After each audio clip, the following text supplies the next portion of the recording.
That is okay.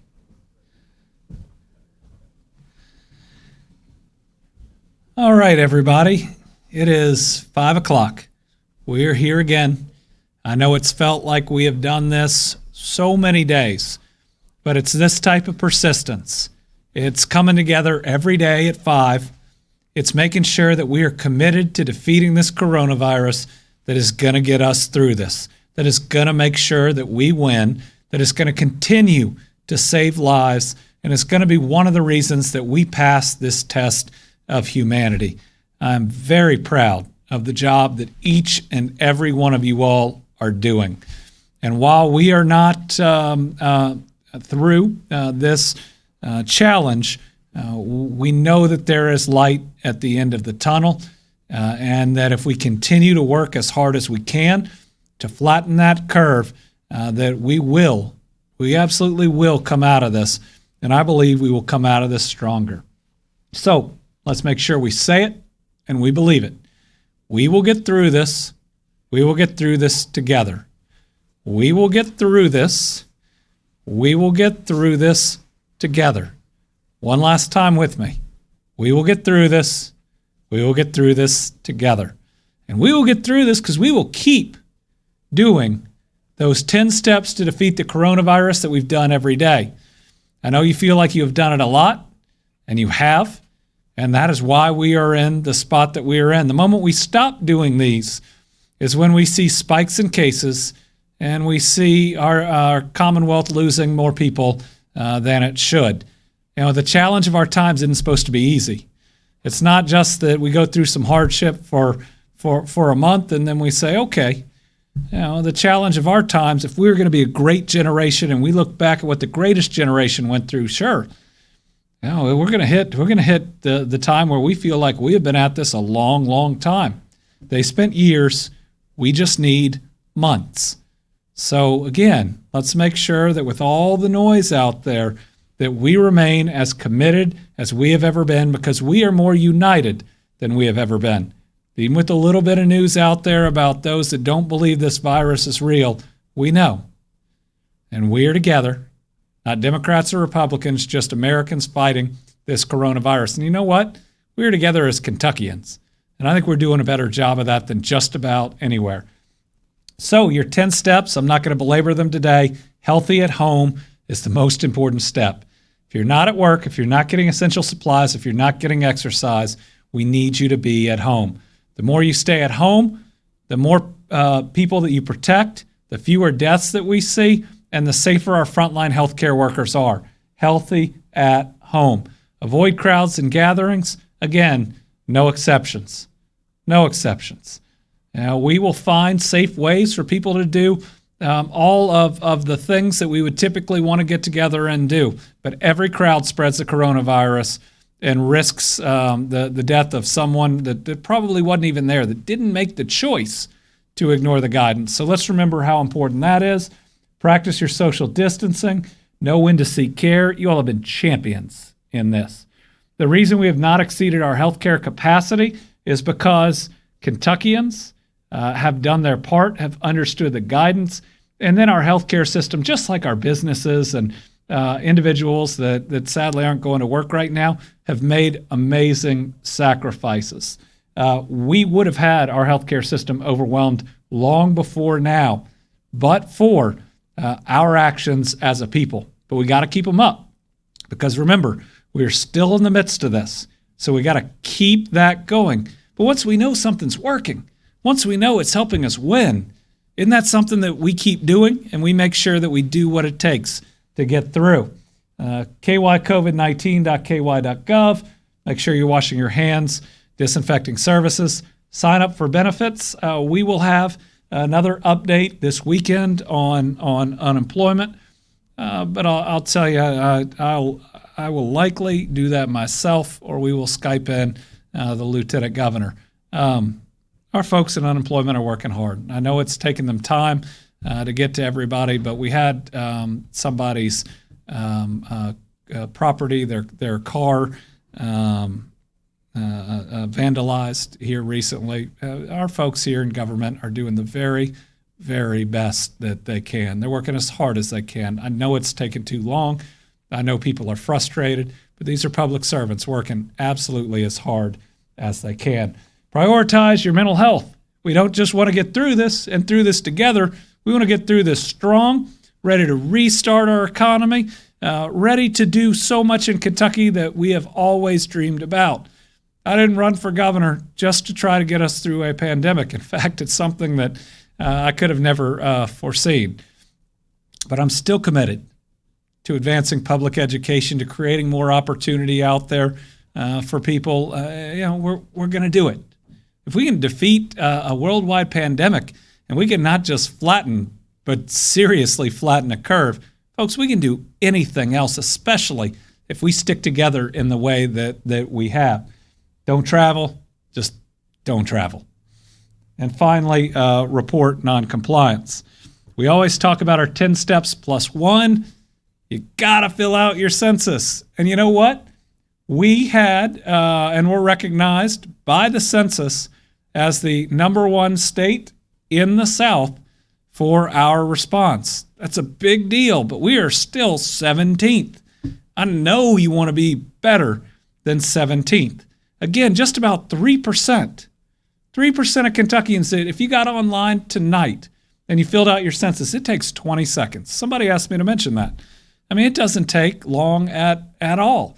If you get online and you do your census, we could jump into the top 10 if just 3% of Kentuckians made sure that they got it done. And remember, federal funds are going to be really important to restart our economy.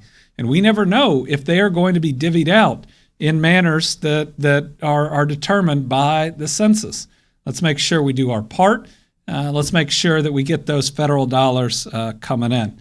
And the other thing that we ask people to do every day, is to make sure that we can fill up social media, showing the example of the good people we are.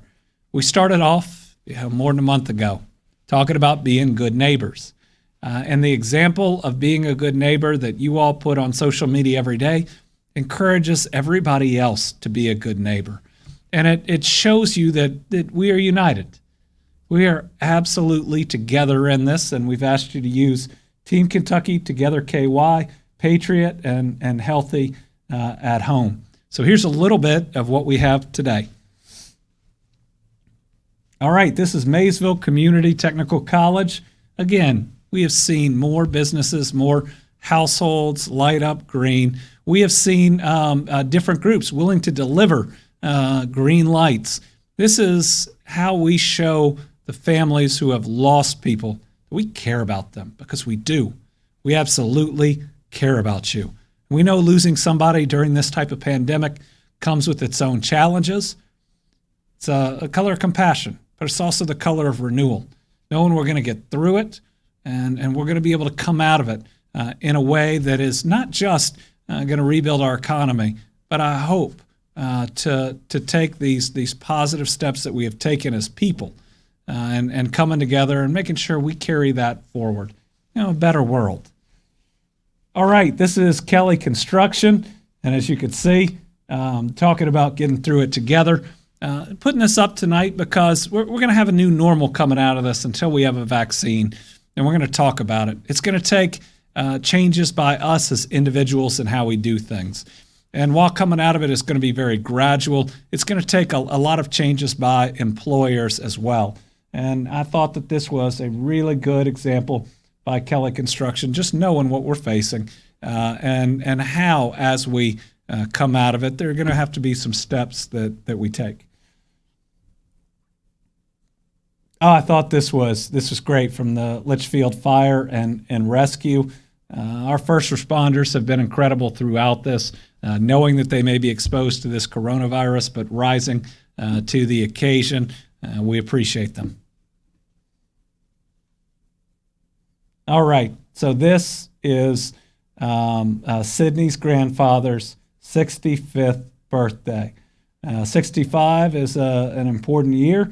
I remember, well, they're not going to like me for saying this, both of my parents' 65th birthday, and how special it was. But look, she celebrated it on a Zoom call. That is her protecting her granddad. That's exactly what we need to continue to do. These are special moments that we're not getting to experience the same way, but we're making the sacrifice for a reason. And I thought this again is just special. This is in Fort Thomas.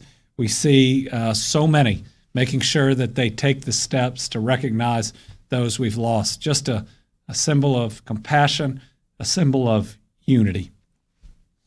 And the chalk art has been amazing, recognizing those heroes that are out there, especially those on the front lines. And this next one, we showed you a video yesterday of the enthusiasm for when someone recovers. What about the enthusiasm for our frontline healthcare workers? We say they're heroes. This clip, which is U of L Healthcare, shows that they are sometimes treated as heroes too.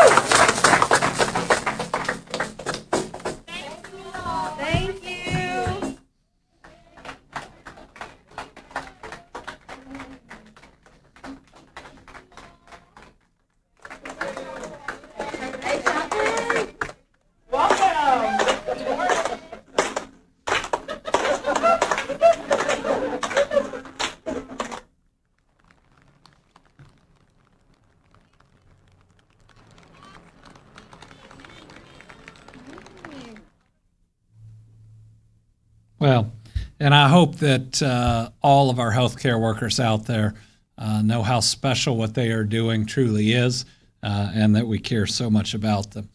So one of the things that we have started doing in the last couple days is learning a little bit of sign language. It's a step as we have come together as people, as we have cared about each other, as we have modeled kindness, and realize that this is a test of our humanity. How much we care about people we've never met determines how well we do in this. Virginia has shown us the importance of including everybody, absolutely everybody. So we've been learning a little bit of sign language every day, and we've been trying to do it a little better every day. And Virginia let me know that the right way to do this is for her to teach us from where she is right now. And so our word of the day that we're going to learn is compassion.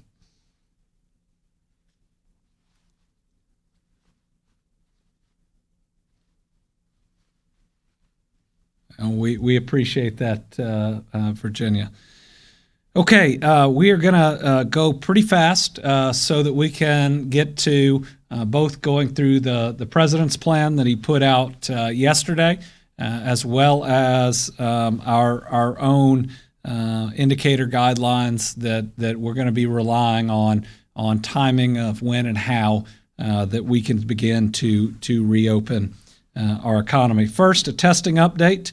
The Kenton County site today that's providing drive-through testing, that partnership with Kroger, and then our contract with Gravity Diagnostics and UPS tested 212 individuals today.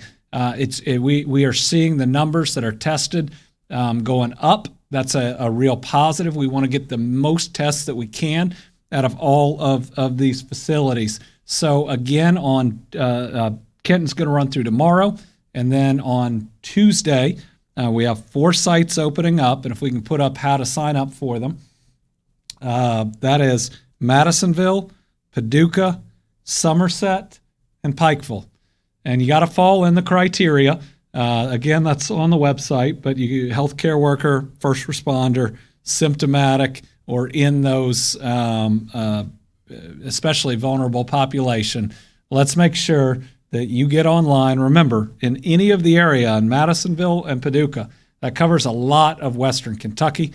If you're in the Purchase, certainly sign up for Paducah, and then Somerset, South Central, Southern Kentucky, and Pikeville and Eastern Kentucky. Let's make sure you can sign up, and they'll give you a date on Tuesday, Wednesday, or Thursday, because we're trying to get them in in those dates. And then this coming Wednesday, we'll talk about the next set of sites. They've been chosen pretty specifically, and there's going to be a plan around them to try to address some of the inequalities in the healthcare outcomes that we're seeing. So again, Madisonville, Paducah, Somerset, and Pikeville, and all the surrounding areas, make sure that you go online, start signing up now through Monday. We want to make sure that we maximize the tests in your regions. Also, want to make sure I give a shout out to our Kentucky public school system and everything that they have done to feed our kids. It is nothing short of amazing. So in their Meals for March, which is March of this year, just fed during the month of March, 4,656,897 meals served to 230,000 children. To everyone out there who helped, to those school systems, thank you. Thank you. Our kids, thank you. Thank you for again, passing that test of humanity. You are amazing. We appreciate you. You do amazing things, even in a year where we don't have something like the coronavirus.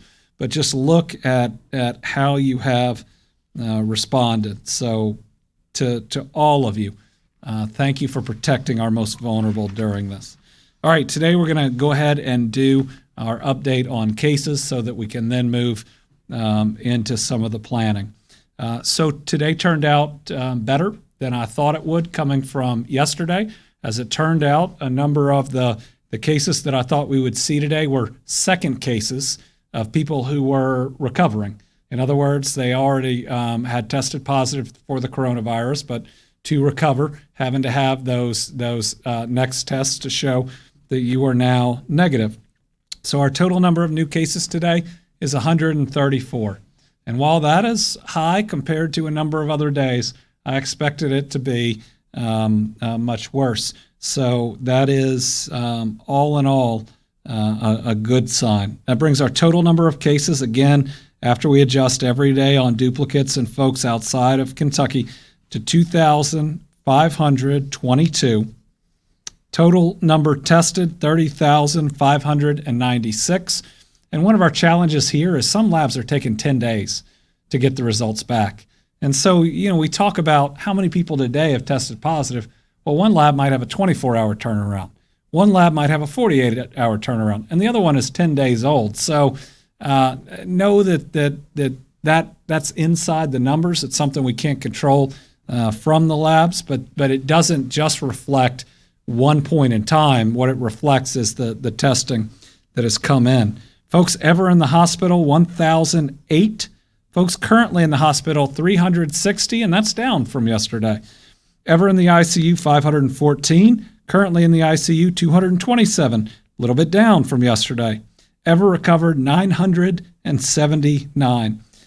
New statistic today, the average age of someone that has contracted the coronavirus is 52 years old. So while we talk about the most vulnerable population, anyone and everybody can get the coronavirus. Speaking of which, yesterday I announced we had a 10-day-old baby that had the coronavirus. Well, today that 11-day-old baby is home.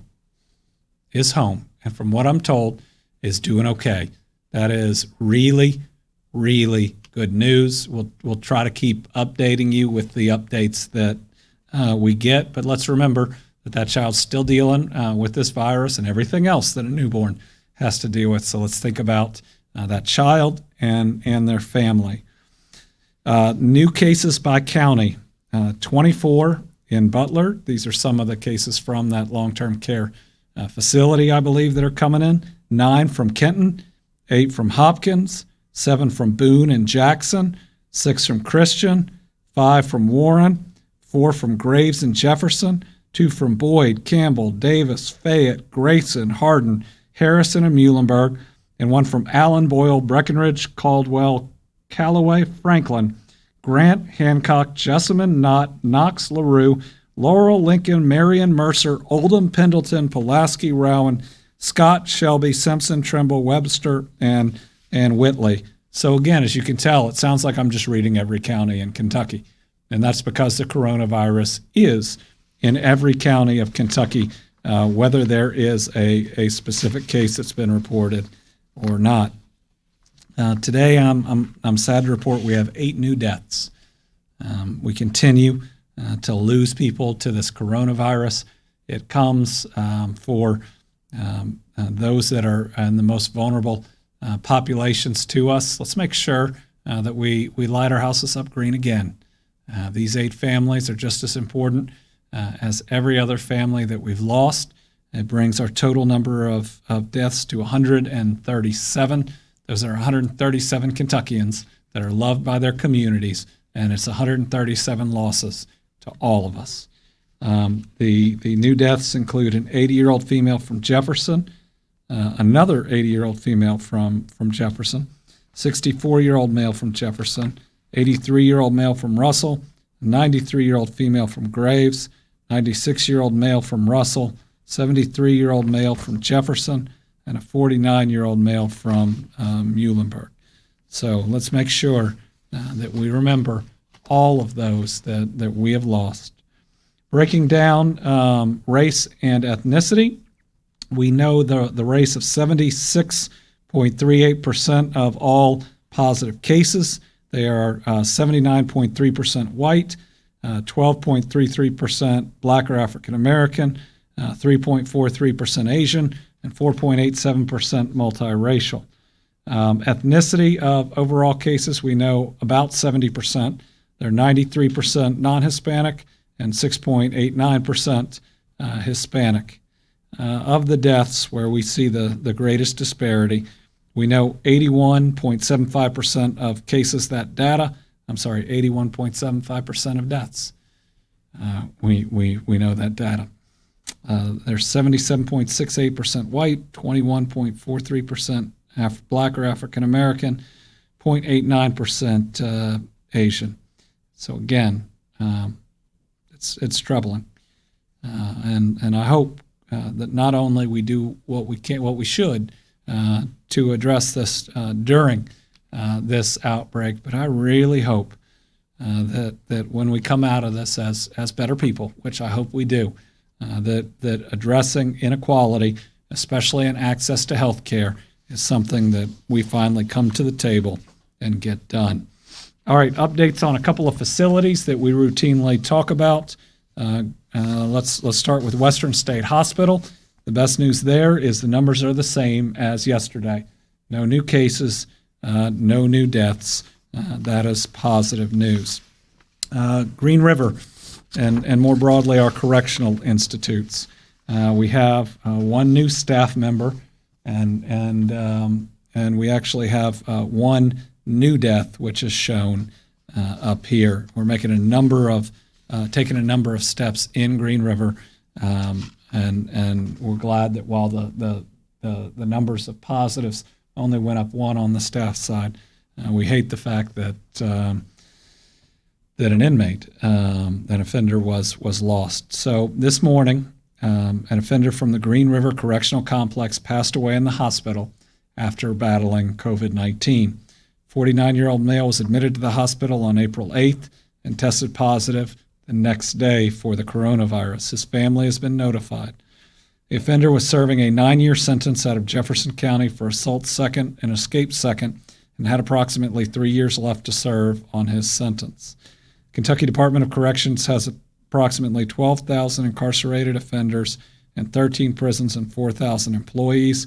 Currently have 19 inmates and 15 staff who've tested positive. 5 have recovered. The agency also supervises about 50,000 offenders in the community through probation and parole.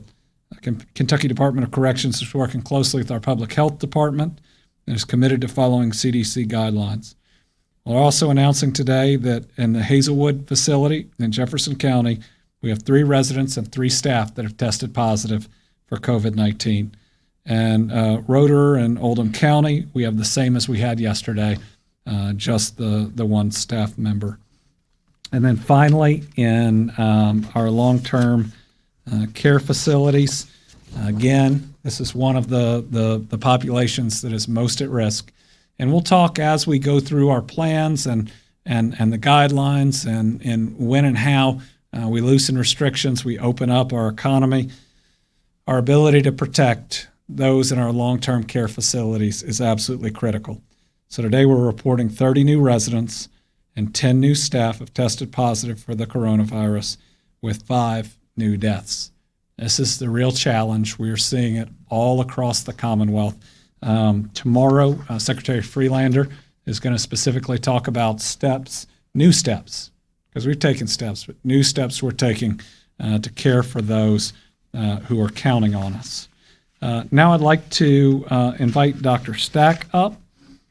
We are going to tag team this. He's going to stand on the other side of the screen. We're going to do 2 things. The first is we're going to go through the President's plan, because there are a lot in that that we're already in our plans on how we reopen Kentucky's economy. And then we're going to go through some specific guidelines we're looking for. But first, let's talk about our partners. We announced 2 days ago that we would be working with Ohio and Indiana to make sure as we made these decisions, we were coordinating with other states, we were talking, and that we could not only better protect ourselves through that, but the ability to rebuild the economy would be faster. Yesterday, we announced that partnership had grown significantly. These are the states that are involved. These are states led by Democrats, Republicans. It's a group of states that I believe are just looking ultimately to do the right thing, and I believe our coordination, again, is going to help with better results on the public health side and better results on stimulating the economy. So let's start with now what the president put out yesterday. He had briefed me and all the governors on a call on it just before we started. And let me say that the document itself is a public health document when we look at it. And that I don't know what the rhetoric is going to be out there or what's going to be said or tweeted, but the actual contents of this document have a whole lot of what we were already looking at. And so we believe that our approach, which we're going to be talking about today and then more in the coming days, is very much in line with the White House. So don't let people try to create divisions there. I mean, we're going to use the actual pages put together. This is all public health officials on the federal and on the state side and everybody else just trying to do the right thing. So a couple things about the president's plan. First, a lot of attention went to the phases. There's going to be, and it's gradual. It's very gradual. Phase 1, is groups of less than 10 people when you can get there. Phase 3 is very different from that. And so it is looking like we were talking about slowly doing things as we can make sure we protect people. But even before the phases, the plan put out by the White House has certain thresholds that states should meet. Almost certain suggested requirements, because it's just recommendations, that we should meet before we start taking some of those steps. So let's go to the next page. There are a couple, now this is our benchmarks. If we could go back to the president's slide deck. There we go. Here are some of the things they said. You need to get these in place. And let me tell you, I'm not sure any state has them in place today, regardless of the decisions we make, they make. But he said, the White House has said, you need these in place before you move to phase 1. And a couple of important things to point out, and here's one. Number one, what they're looking for is a decrease over 14 days, which they're talking about, in cases. So when you think about the curve, right, and trying to flatten the curve, and you know what? I think we've almost cut the top off that muffin, right? That we're in a kind of a plateau. What they're looking for is not that you're going up, not that you are in the plateau, but you are truly going down, less cases day after day, and an actual trend. So, Dr. Stack, you want to talk about what we'd be looking for there? Sure. So the governor shows on a regular basis the St. Louis versus Philadelphia slide. and it shows the big hump. It's a tall spike. And what we wanted to do is to flatten that spike. And like he said, I think we can claim some success. I think we've cut the top off of that mountaintop or off that muffin. What they want, though, is not only to be a flat plateau, they want us on the downslope. They want us on the downside of that mountain or that hill so that we know that we are actually in a recovery period and we're not likely to have, at least at that moment, a resurgence. So a 14-day downward slope is a significant hurdle. And if you look at our data, and we are one of the best states on some of the publicly reported data when adjusted by population, we still have not yet had a downward trajectory. At best, we are a flat plateau. And I think they were trying to help with your volume. Can you show how about the COVID Act now? Because that'll have the same hump.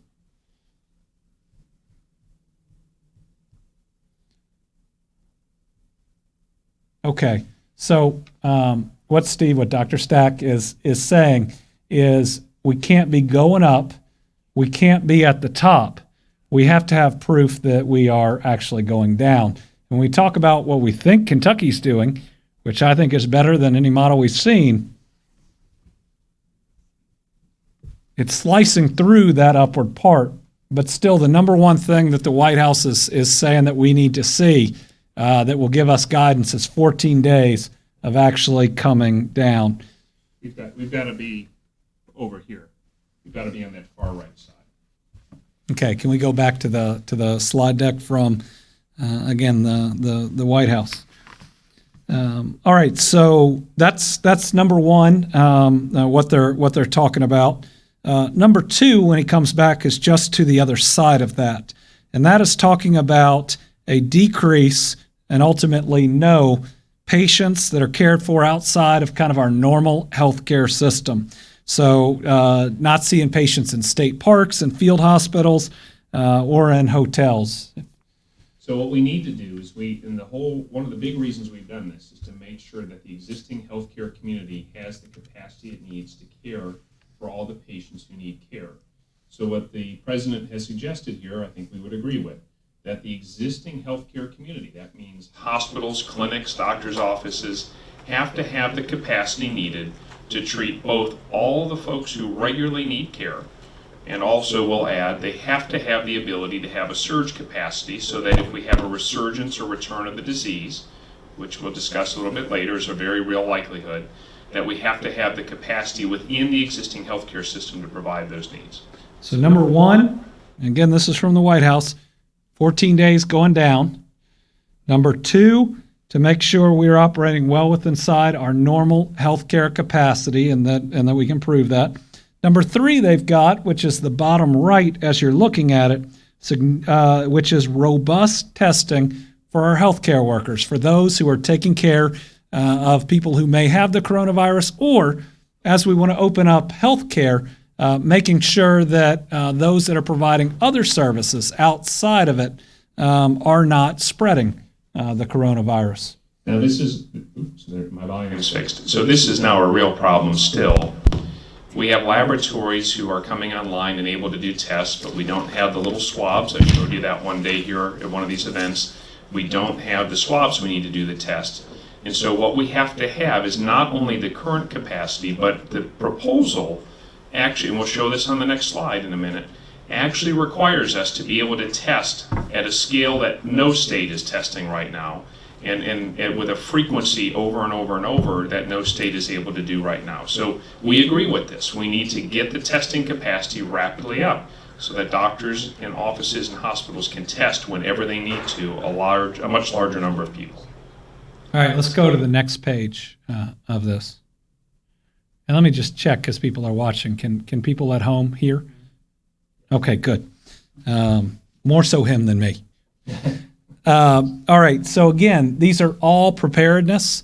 These are all the things that we need to make sure that we have in place so that we don't put people in harm as we lessen those restrictions out there. And look to the left, testing and contact tracing.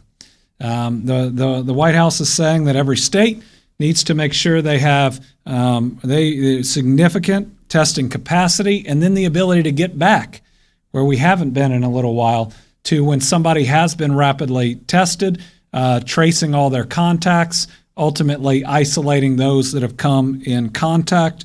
And that is not just being able to test everybody who is symptomatic, not just first responders, not just those that are in the danger zone, but everybody who's symptomatic, but also everybody who is in the danger zone, even if they are asymptomatic. Right. So this means if you are going to go in for a medical procedure, a colonoscopy, an endoscopy, a surgery, probably you need to be tested before you have that procedure. Things you wouldn't have normally done, you're going to have to do. To put this in context, if we just tested 0.1% of the total population, we'd have to do 13,500 tests a day. That's the math I did this afternoon for a different phone call. And we've only done 30,000 or so tests already. So just to put that in context, we would exceed in 3 days the total tests we've done over the last 6 weeks. And then we have to do something that the public across the United States of America is going to have to get used to. If you have a positive test, you're going to have to work on self-isolating for 14 days, having us work with you to identify the people you've come in contact with, and having those people self-isolate, because we're going to have to work very hard for quite a while ahead to contain and prevent another resurgence. And that's going to be part of our new normal. The fact that we want to open up, we want to start getting back to some of the things we were able to do, but at any time, somebody can test positive and you can get a call because you were in contact with them, and suddenly, for about 14 days, life won't be normal again until you can get out there. This is part of, again, what everybody and all the health professionals say will be a part of our new normal until an effective vaccine or other treatments come out. All right, so decreasing cases, 14 days, making sure we can take care of everybody inside the normal healthcare system, robust testing for healthcare workers, significant testing and tracing for the public. Next one is PPE.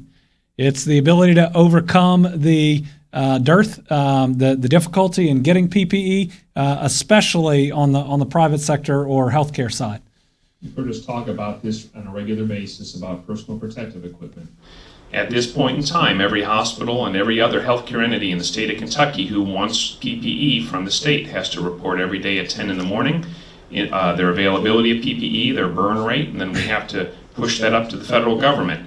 In order for this plan to work, and again, there's no politics in this, this is the federal proposal from the White House, we have to have the regular supply system independently supply sufficient personal protective equipment. That means hospitals and clinics and doctors have to be able to procure their own materials without having state and federal government be the intermediary who makes that possible. That's not currently possible. We're working towards it, but we're not there. And a couple things we've talked about as we've gone. We have to have the ability to handle a surge, especially in the ICUs. We have to be able to protect those in our senior living facilities. Have to. Even when you look at the phases, once we get to them, everybody in the risk zone under the federal proposal is still sheltering in place. I mean, it's while it is gradual and there is reopening in the proposal, I mean, it's still going to be pretty tough on a lot of our people in order to protect them. And finally, and this is one that Dr. Stack made sure that I would cover, is that we got to be flexible. We've got to be fluid. The White House is saying that as you open up, you may see spikes, you may see changes, and you got to be able to respond. So one of the things we have to be prepared for, and we'll continue to remind you of this in the days and weeks ahead, is because this infection is one that very few people have still been exposed to, and that's good because it's very dangerous if you're in the high-risk population. When we don't have a vaccine and we don't have a treatment, once we stop some of these steps we've taken, we're going to see an increase in the amount of disease in the community. And in order to do that with the least harm possible to people, the most vulnerable still have to be protected, and everybody else has to take steps that help them be protected, even though we start to return to some of the former activities we've done. Let's move 2 pages forward if we can, James. Guidelines for all phases of individuals. So just wanted to point this out, that as we are being able to reopen, it does not change what we need you to do on the personal hygiene or really even the social distancing. it's going to be that much more important. We're still going to have a very dangerous disease, virus, that is out there. It's still going to be very contagious.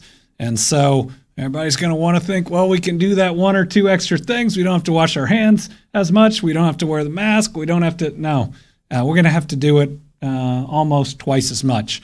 It's going to fall down on significant personal responsibility. And again, we're going to have to be really good neighbors as we do it, because one person not being hyper vigilant in when we loosen and as we loosen the economy could cause that spike that makes us have to step back again, and we don't want to do that. And can we go to the next one? This is something, as we're trying to meet those prerequisites, those benchmarks that the White House talks about, that we also need, James, one more, on employers. It's going to be a new normal in our places of work as well.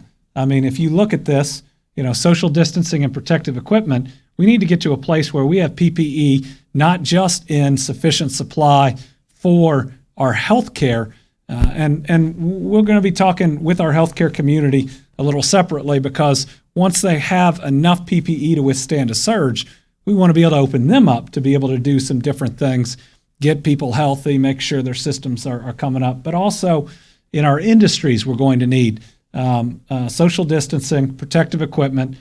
Coming out of this, we're not going to be able to have the old normal. Even in every work environment, every one, we're going to have a new normal. And we're going to talk, I believe, on Monday about some internal teams that we're putting together that are going to be working with industry to get some of their plans, and then to go back with them probably for other things that we need to do, to have them vetted by public health so that we know that we're going to do things as safely as we can. Look at the second one, temperature checks. So employers, as you're out there, still knowing that we got to meet those metrics before we can move into phase one, or the first steps of reopening the economy, you got to be ready every day to provide temperature checks to your workers. That's the way, on the way into the building or the site, that we make sure that we don't have people that are symptomatic. Remember, asymptomatic's a problem too, but certainly symptomatic that are spreading the disease, spreading the virus. Testing, isolating, and contact tracing. It's not just going to be a Kentucky Public Health and our public health department's jobs around the Commonwealth. Major employers are going to have this capability too, working with us. And I know we've looked at the rest of it. Let me just point to the bottom. Travel is still going to need to be significantly curtailed. And so we've done that for the beginning, but we ought to know even in business coming out of it. And let me just point out here, and it'll be in a couple other slides. If you are a business that can survive on telework, you ought to continue doing it. If you can telework, especially until we get further along with this, your business is going to be better off.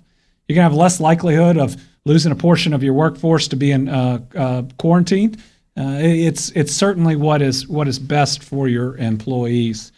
Let's go just a couple slides into phase one, and we'll talk through other phases. Again, these are guidelines, but I just wanted to show a little bit of, under the White House's plan, how things are gradual, and they certainly don't change overnight. Can we go two more?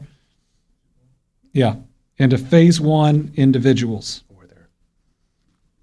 Right. So again, this is White House's guidance as you reopen the economy, which I think is important because we agree with a lot of this. And it's important for folks to know out there that to us, this isn't political. It's life and death, and we a lot of us are on the same page, regardless of rhetoric that gets out there. Number one, we ought to know as this comes out, our vulnerable individuals. Look at the words the White House is using. Should still be sheltering in place. Individuals when in public. Even this is when we get to the point, those guidelines where we can contact trace and all. You're still looking at significant social distancing, and groups are 10 or less. So just another idea of how it's going to be gradually coming out of it. And then if we go to the next one, James. Again, this is continued telework, returning to work in phases when we can do it. We got to eliminate common areas in work. And we've seen this a little with some of our essential businesses that are open, and we've been tough on them to obey the guidelines. They've also been right that at different times in breaks, sometimes it's on us. Sometimes, we're working and we're not quite happy that there isn't more done on the social distancing, and then we get a break and we all come together. Again, we can't be doing that.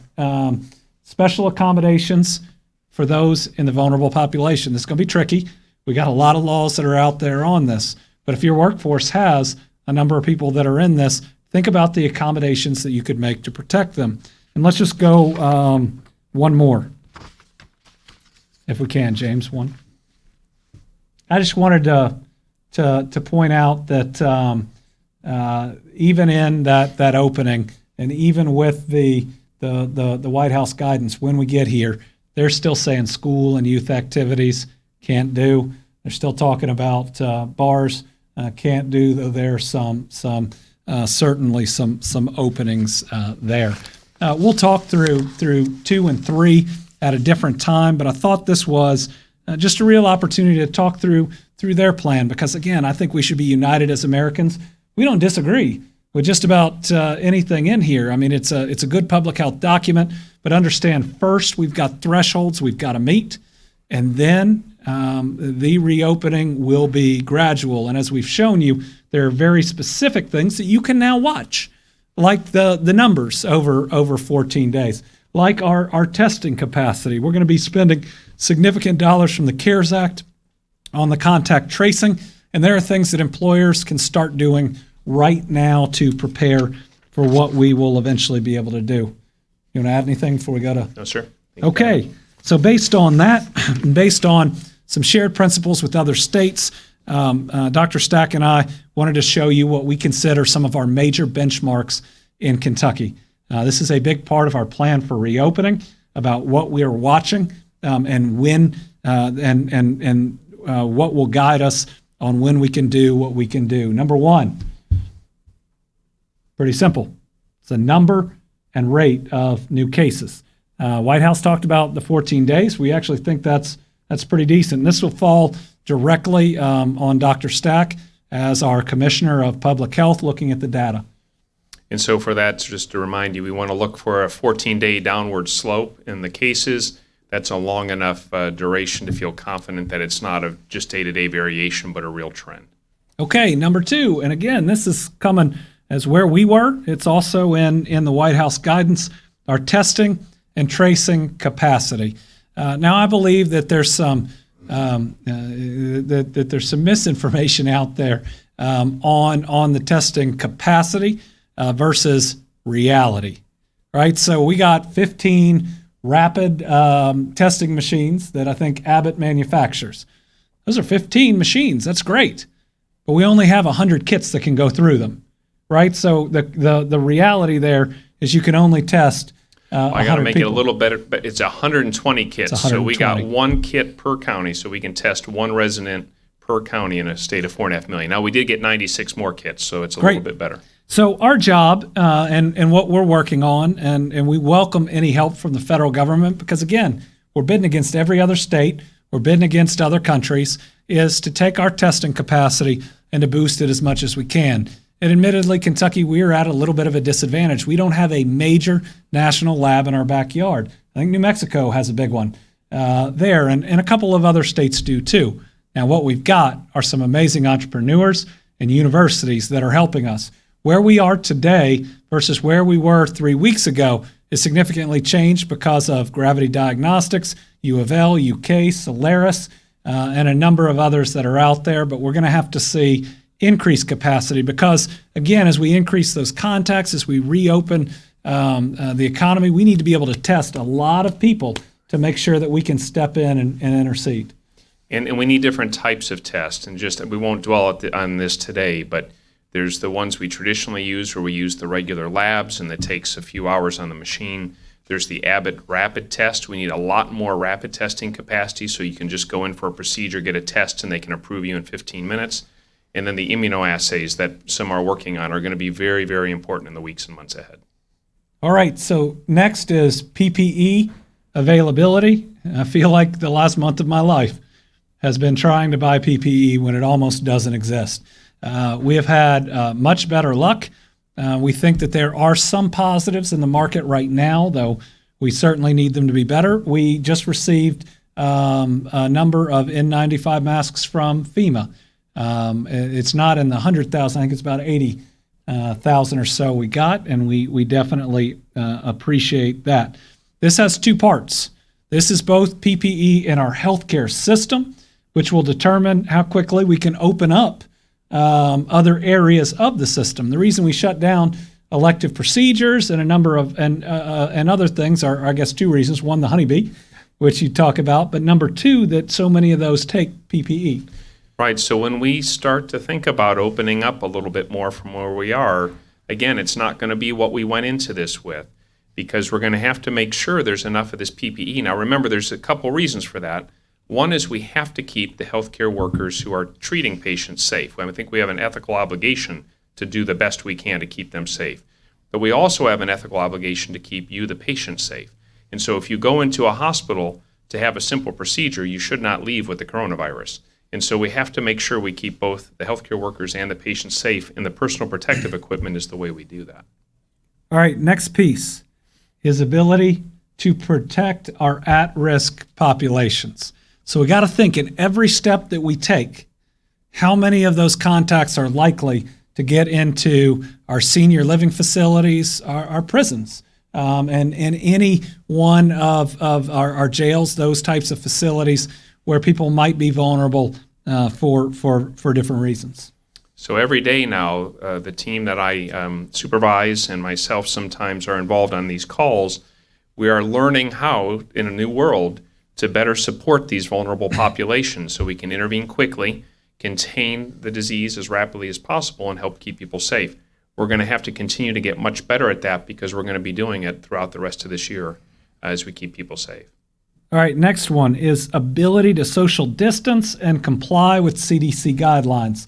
And this is when we're looking at specific businesses or areas and how we open up. It may be some like barbers, where there is or hairdressers or salons. My wife would have corrected me if I would not have there. That may have the ability to limit, especially customers and other ways. And I don't mean to use that as an only example, but every industry is very different. We're going to be getting proposals and seeking proposals for review from this area. And our new normal is that things are going to be able to open faster if they're able to really strictly comply with the CDC guidelines. I mean, some things like a major sporting event with lots of fans this is going to be harder than something where there is more control. Anything on that? No, and just to remind you that the governor had said he's going to work with industry to create groups so that the industries can help participate in this process. And so that will be work that will fall to other members of the team working with the governor's team going forward. Absolutely. We want to both get what the industries think that they can do. That may be working through their associations and others. And then we may have to push back a little bit too to better protect people. But I think our industries, our areas are hungry for that dialogue and to see and listen. I know everybody's committed to doing the right thing, so I hope that's a really constructive conversation we can have.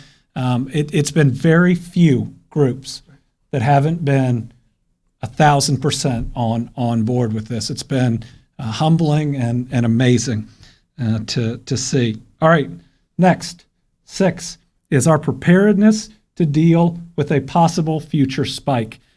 Can you put up Philadelphia versus St. Louis? We have. I know this is ingrained in your memory now. Somebody actually sent a stained glass Philadelphia versus St. Louis to me.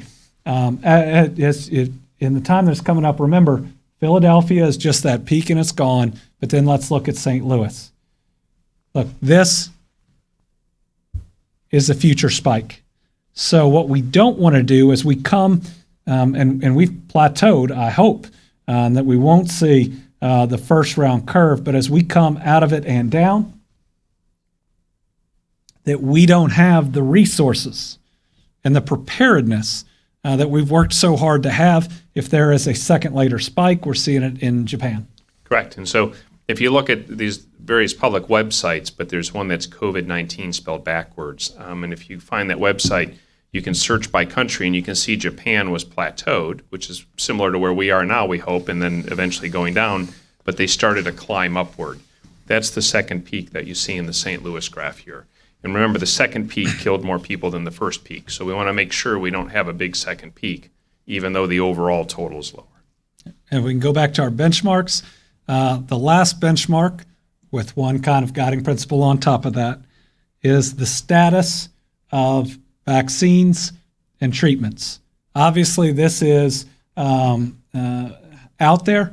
The closer we get to a vaccine or a very effective treatment, that can change the world in a moment.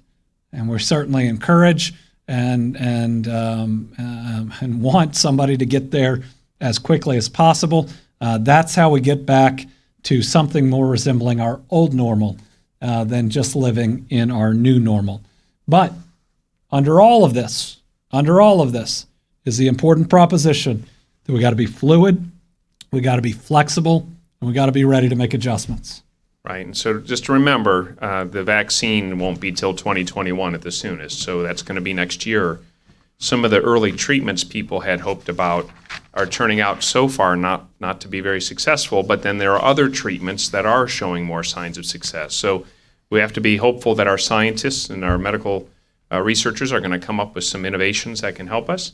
And then as we go forward, if we see the disease starting to creep back up, we're going to have to learn ways as a society where we can take steps to tamp it down real quickly so we don't have to go back to more severe measures. And we think following these benchmarks, and we've walked you through now who our team is that we're working with, or at least getting guidance from. We've walked you through all of the White House guidance, which is in line with our thinking, and we have given you the Kentucky-specific benchmarks. Now, we believe, given that possibly even before May, we'd have some loosening in the healthcare area, depending on how the PPE is, that there may be some loosening in the earlier part of May, but it would be very targeted in what we're looking at right now. We think it is probably more realistic to give you an update on meeting those benchmarks that the White House has given as we come into May, and I'm hoping that we will make a lot of progress towards that as we're going through.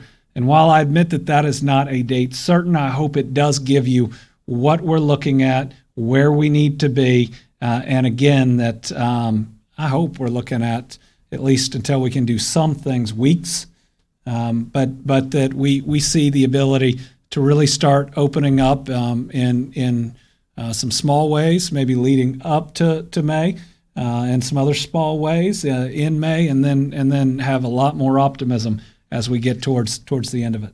I comment about healthcare specifically just for a minute.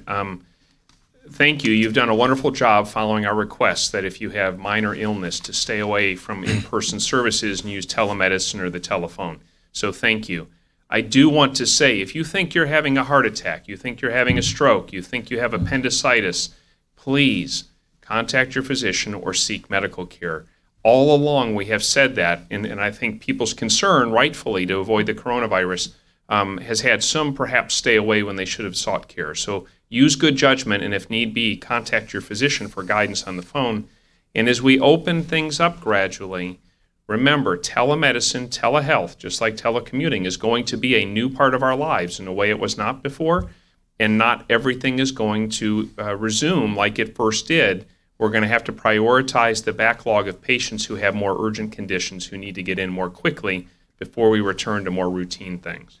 So with what we have done today, both telling you about our partnerships, going through the White House guidance and our analysis of it, showing the things that they say that we need to hit, showing you our benchmarks, which is what we have to hit on our planning side to do things. I think that we have provided certainly as concrete of a plan about the when and the how, as you've seen from any other state. But we're going to provide more than that. We're going to talk early next week about our internal teams and how we hope our communications go, because it has to be driven by public health. But what's possible inside an industry is within that industry's knowledge. And so we want to make sure that we get their thoughts and their plans about how well they think that they can fall under those CDC guidelines, and then let public health evaluate with these benchmarks, again, how safe it is and when we can do it. Because there may be a group, I mean, there's 7 different benchmarks. There may be a group that can follow the guidelines pretty well, but their people may be connected more so, given the industry or other factors, to our at-risk populations. So it's a little more complicated than just putting them up here, but these ought to give you some real concrete ideas and examples of what we're thinking through. Now, I know we've gone a little bit long, but we'll do 10 minutes of questions, even though I'd previously promised we'd get out of here in an hour. To those that's really important for, I did try. So we've got, I think, 4, that's right, of our reporters here. We've got Karen Czar from WUKY, Morgan Watkins from the Courier-Journal, Mike Valente from Lex 18. Mike, I do know who you are. And Phil Pendleton from WKYT. So I'm going to go from left to right if I can. Morgan Watkins. So you mentioned, I just wanted to clarify that we might see some loosening specifically of restrictions on healthcare this before May, but in terms of loosening restrictions on things like businesses or the broader thing, can you talk a little bit about that? Yeah, the question was about clarifying some of our timing. We hope on the healthcare side that there are some things that we can do potentially even before May, because we got folks coming into the ER that are sicker than they would normally be because of the inability to see some of their providers, provided we have enough PPE, and that's critically important. We want to make sure that we can get people healthier, and that's part of it. I will say, I don't think we're ever going to have the same normal with the success of telehealth. We have seen I don't want to call it an explosion, that doesn't sound positive, but we have seen some really, really positive work with telehealth, and I think that's going to be pretty important going forward, just generally. What we see with other businesses and industry is we hope as we move into May that we'll be able to make some steps even in early May. With a lot of the broader industries, we're going to need more of a back and forth. We're going to get our testing where it needs to be and our contact tracing. So it's going to be a work with us as we meet the prerequisites, which, again, under the White House plan, you got to meet those prerequisites first. We're going to be working on that, but that gives us the time to make sure that when we have that opening up, the businesses are ready to do it in a safe way. So I expect a little bit in the healthcare, maybe even April, some steps in early May, though I don't want to build expectations bigger than they ought to be. And as we move through May, I hope we have progression, especially as we get testing ramped up. But again, we got to meet all those prerequisites, and whether states right now loosen things or not, I don't think anybody meets all of those prerequisites right now. So, I mean, just one, let's point out again, is 14 days of declining results. So we haven't seen that yet, but that's something that everybody can watch, and it'll give us a good idea. Karen. Governor, in looking at these benchmarks, and I know you've liked to go in increments, but do you see in-class learning possible for the rest of this year? Questions about in-class learning for the rest of the year. You must have noticed phase 1, even in the White House's recommendations. I want to wait to speak to the superintendents on Monday before I make a recommendation there. I think that the White House guidance is pretty telling on that. One question that came in, we received a couple of questions and concerns about Ridgewood Terrace, a nursing facility in Hopkins County, number of cases and quality of care there. Hopkins County has been hit so very hard. And while there are probably a number of causes on it. It shows, again, what any mass gathering, anyone, can do. So long-term care facilities have been one of our major concerns from the beginning. State communicates daily with these facilities through the state. This facility in Hopkins County has 31 positive cases and 4 deaths. And it may be 5 by the end of today, but that would be announced tomorrow. Ridgewood has asked CHFS for assistance. A response team has been deployed to the facility, represented by volunteer medical students. We talked about that yesterday, of UK's College of Medicine, who are supported by certified nursing assistants. Registered nurses will soon arrive to offer more support. Mike. How many people would you need to hire to do the contact tracing? That's a great question. You're not going to ask me for the answer. So the question is, how many people do we need to hire to do contract tracing? And the answer is a whole bunch. And we're looking at models of that right now about where and how they'd be hired. But across the state, I would say that number is over 100, certainly across the state. I mean, this is going to be, until we work out of this, something critically important. And I think a number of dollars from the CARES Act that we're getting to address this virus is going to go into additional staffing. We're working on models right now. We'll come back with what we think is a firm number based on what we need, but also the resources that we have. Phil. You got the field hospitals, I guess, nearly ready, but based on what you've said, are you thinking now you may not even need those, or what's the status of that? So the question is, with the field hospitals ready, I believe both, if they had to, could take patients today. That's a credit to UK, and that's a credit to the National Guard and emergency management and public health for the one in Louisville. Do we think we will need them? Again, we are in a pandemic that we have never seen before. We have seen spikes in other states where very quickly folks could be overwhelmed. I'm now thinking that is less likely than the nursing home or skilled nursing facility that has just a real immediate need. And what do? Right? Do you potentially sit on the phone for 12 hours? Where's the options, Dr. Stack? So that, again, I want to emphasize, I think we've tried to be very careful this whole hour tonight about normal going forward is not normal going into this. And so when we start lifting restrictions, I want to be very clear, there will be more disease. More people will get infected. That will run the risk of people getting very ill and some people dying. There's a counterbalancing need with people's need to go on with life and people's need to be kept safe. We've recognized that all along. Those field hospitals, we hope we never have to use them.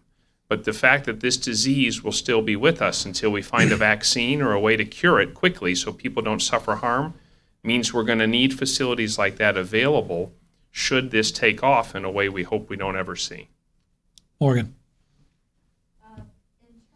So it sounds like in terms of the phased reopening that, at least for right now, you're really relying a lot on the White House plan as kind of a blueprint for what steps to take and when.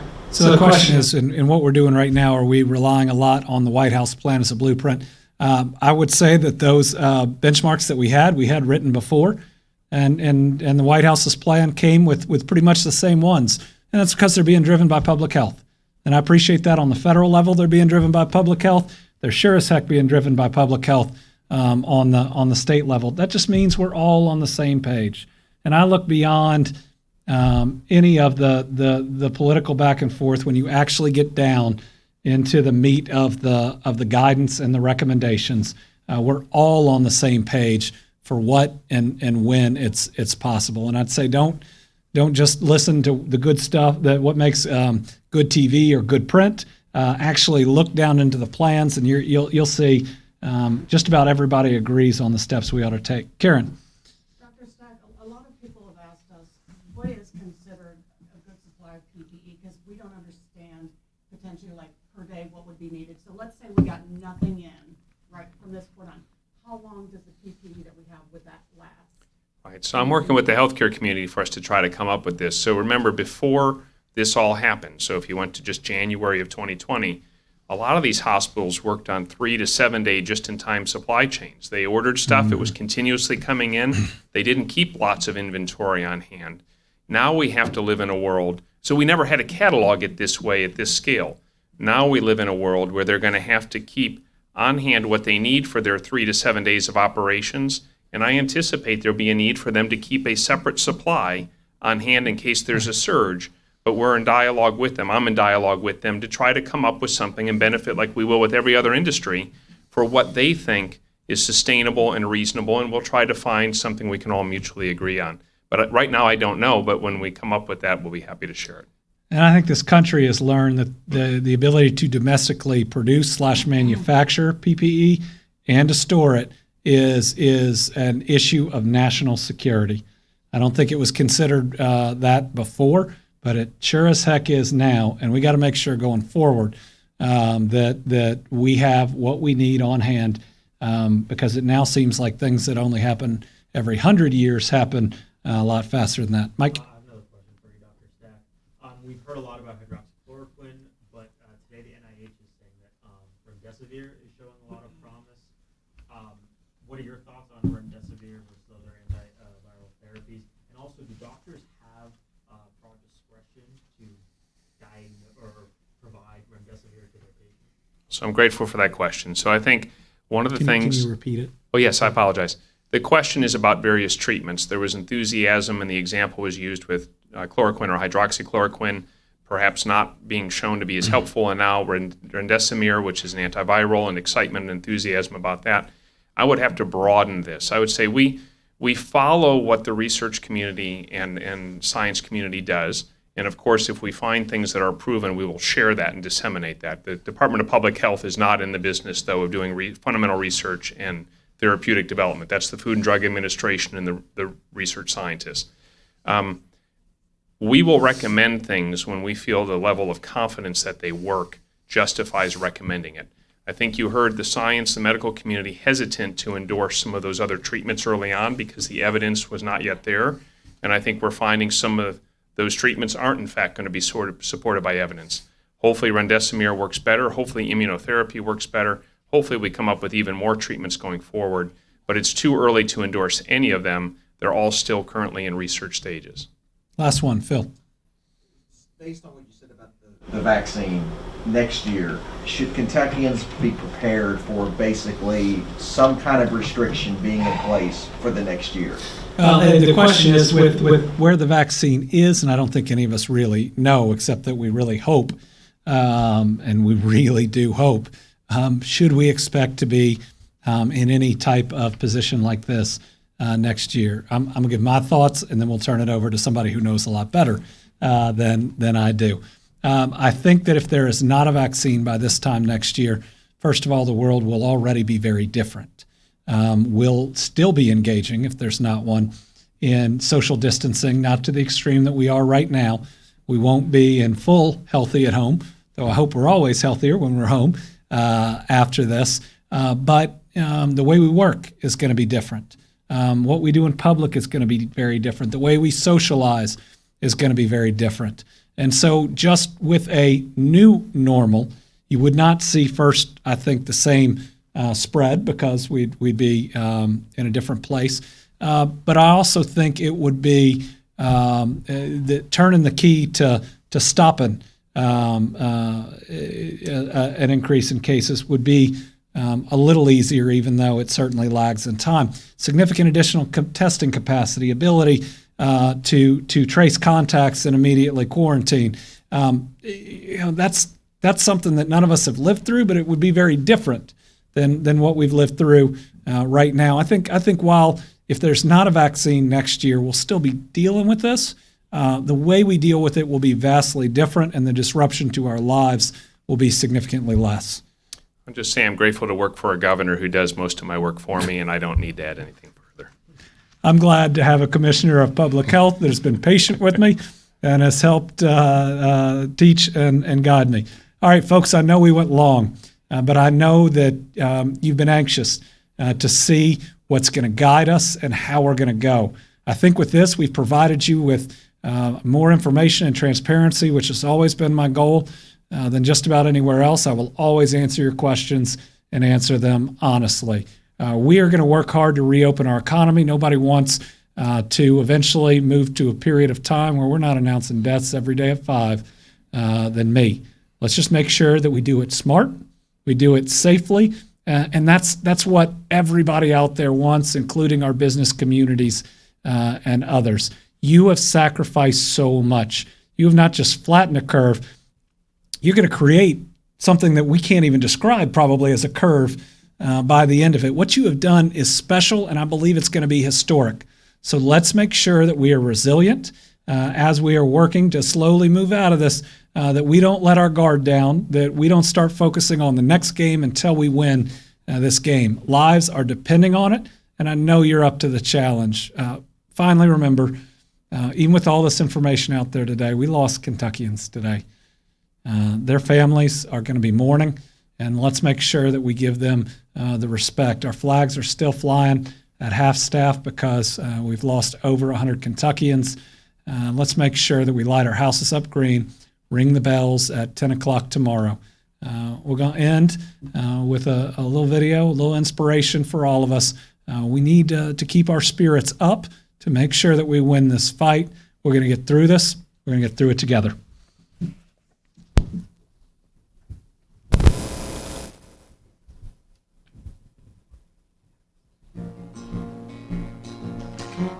Yesterday is not ours to recover, but tomorrow is ours to win or lose. Lyndon B. Johnson. Imagination will often carry us to worlds that never were, but without it, we go nowhere. Carl Sagan.